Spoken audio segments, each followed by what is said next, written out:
Do you ever feel like you have less money today when your income is probably a little bit higher compared to just a couple years ago when your income was probably a bit lower? Well, if that's the way you feel, you're actually correct because a new report was just released by the Federal Reserve Bank of San Francisco, and that's literally what they just found. So I want to share with you the details of that report here in this video so you can clearly see what they're finding, and it's no longer an illusion. This report shows us exactly what is going on because there's a lot of people out there, I think we all know who I'm talking about, right, who continues to tell us that it's an illusion. Prices have gone down.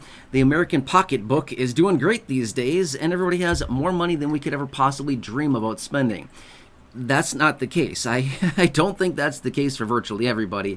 So again, when we come into these situations like this, I think it's easy to point the finger and say, well, it's that person or that policy or that inflation or things like that. But it's the reality. I mean, that is the situation that is going on here. And again, why I want to share this report with you. So let's jump into it and talk what's going on here. First off, if you have not done so yet, will you please make sure to subscribe to the channel as well with the subscribe button down below. Thank you. Really, really appreciate your support. Thank you so much for being here, and let me share with you the details about it. All right, so here's what they found. Back in 2020 and 2021, they found that everybody's income went up sharply. Well, no shock there, right? Because we had a whole variety of different things going on. We had the enhanced unemployment benefits. About 40 million people were unemployed during that time, getting not only the state benefit, but the federal kicker on top of that, the extra $600 a week. We got the 3 stimulus checks during that time. There was the PPP for small businesses. There was all kinds of money being handed out left and right. About $6 trillion were printed at that time, and the money had to go somewhere, right? Had to go into somebody's pocket. Well, the American people got a little piece of that pie of that $6 trillion. So we saw everybody's income and disposable money and discretionary spending and things like that spiked during that time because we all had tons of money. I mean, here's the thing. It wasn't a ton of money, but relative to where we were at during the time, it seemed like a lot of money, right? We were all getting a couple $1,000s and life was good, right? It was kind of a fun time, let's be real, right? There was a lot of things that were going on financially that seemed like pretty good for a lot of people, right? But as we continue to move forward, here's what they found, that the top 20% of Americans found that their income and that their overall just net worth and things like that spiked very dramatically during that time. But it also came down just like everybody else, right? But they also found that the lower 80% of the population saw the same thing.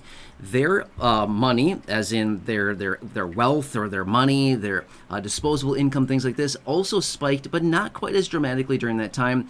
But it also fell more rapidly once it started going down. So here's what they found. Because of the COVID situation that we went through, because of that, basically, we got a bunch of that money during that time. But if that never would have happened in the first place, today, right now today, so about, let's just call it 4 years later, just for easy rounding purposes here, let's just call it 4 years later, we found that the top 20%, according to this report here from the Federal Reserve Bank of San Francisco, they found that the top 20% of the population has basically their money 2% lower than what it would have been without the COVID situation. So they're almost at parity. Well, they're technically, according to the report here, 2% lower. But again, that's, practically parity if you call it that much, right? So basically, whether the COVID situation happened or it didn't happen, the top 20% of the population, they would still have about the same amount of money, except right now they're only 2% lower. But here's the shocking part. Let's look at the bottom 80% of the population. And again, bottom 80% being virtually everybody. I mean, that's, 8 out of 10 people out there, which is a huge percent of our population. But here's what they found as well. If the COVID situation never would have happened, here's what's happening. That our income or our like liquid assets or basically our money available to us, the bottom 80% of the population has 13% less money today than what we would have had if the COVID situation never happened in the first place. So basically what they're saying, long story short here, is that, yep, during the COVID situation, we got all of this, money that was handed out during this time. Again, could have been unemployment benefits, the enhanced unemployment benefits, maybe PPP money. It could have been all the stimulus checks. Again, 3 stimulus checks during that time. Between early 2020 and early 2021, we got over $3,000 per person worth of stimulus checks. But because of this situation that played out during this time, we actually have 13% less money today than if the COVID situation never would have happened in the first place. So I mean, take your pick here, right?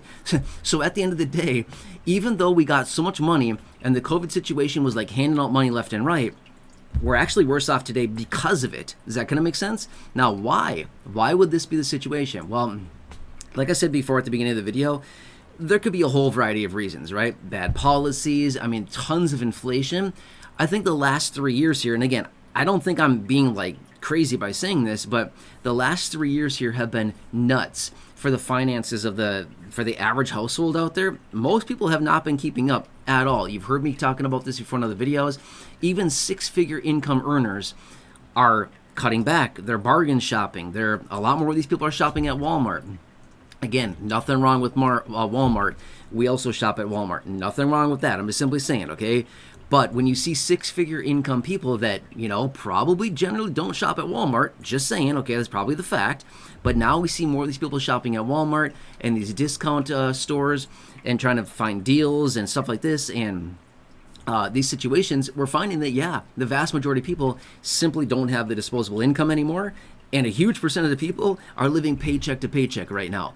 It's a weird situation, but again, not all that shocking. Now, here's what's interesting about this. We just got about, maybe a week or so ago, we got this new report out showing how much credit card debt we now have in this country. You heard me say it before in another video. $1.14 trillion just in credit card debt. It went up something like, 2.4% on a quarter-over-quarter basis, and it went up like billions of dollars over the single quarter, okay?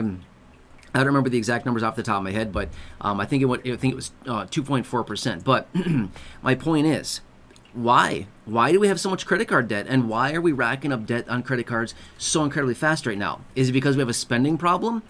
No, it's because nobody has any money. That's why, right? I mean, you saw the report right here that I shared with you. Basically, the top 20% of the population may be doing okay. I mean, decent, fine. But the bottom 80%, which is the vast majority of the population, is not. You can clearly see that from these numbers here, that because of the situation that happened, in 2020 and all the money and everything that happened during that time, we're basically 13% lower with our finances than we would have been if that didn't happen in the first place. Does that kind of make sense, right? So that translates into a lot of money for the average household out there that they could have had for things, to spend their money on as far as necessities, food, shelter, clothing, utilities, gas, whatever, everything, right? Healthcare costs, that's another big one as well. But again, we can point the finger at all kinds of different things. Inflation, all kinds of things that have happened here. But the last 3 years have been brutal for the finances of the American people. And anytime that we see a report that comes out of the Federal Reserve Bank, I mean, there's a few of them around the country, but when we see these ones come out, it's it's some pretty good information here, and that's exactly why I wanted to share with you. So it's not an illusion after all, even though we continue to be told that, hey, it's just an illusion. You actually do have tons of money. Where? Really? Where? You know what I mean? I think that's what a lot of us are wondering is, okay, if it's not an illusion, if we really do have all this money and we're all doing so financially well and prices have come down because inflation has been cut so much, then where is it? I mean, there must be like a secret treasure pot or treasure chest sitting somewhere for us, right? But unfortunately, that's not the case for most people. So anyway, now here's what else is interesting about this as well. One other quick side note, and we'll wrap this thing up. But about 2/3 of overall spending in this country comes from consumer spending. So like you and me and everybody else across the country that are going out buying all the different things. So some reports are coming out saying, oh, this is really going to bring down inflation because the consumer doesn't have any money anymore.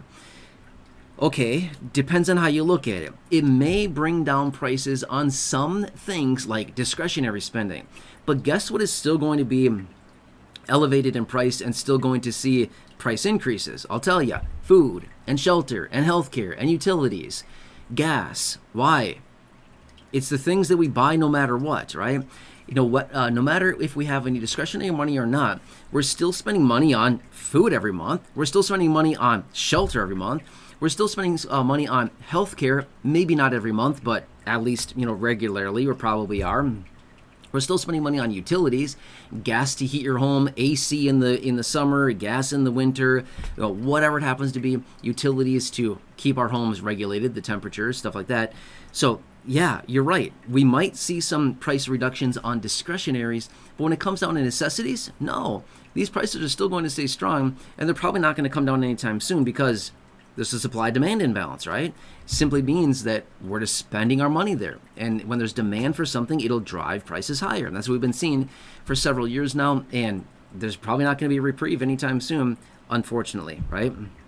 So anyway, that is a very interesting report there, and hope that helps you out a little bit. But I like to share this information with you so you can see what is really going on. So if you have less money today, if you feel like you do, you're absolutely 100% correct. Yep, we're actually worse off today than we were just a few years ago. If we never would have gone through the COVID situation, we'd actually be better off today, like substantially. I know that sounds super weird to say, but it's actually true according to this report here. Hope that helps you. Anyway, please subscribe down below if you haven't done so yet. Share the video with your friends on social media. Check out the other videos here on the channel, the thousands in the video library, the ones I've hand selected for you down below in the description or the top of the comment section. And right now showing up on your screen, you'll see some videos there. Check out one of those. Until next time, enjoy your day, take care, and have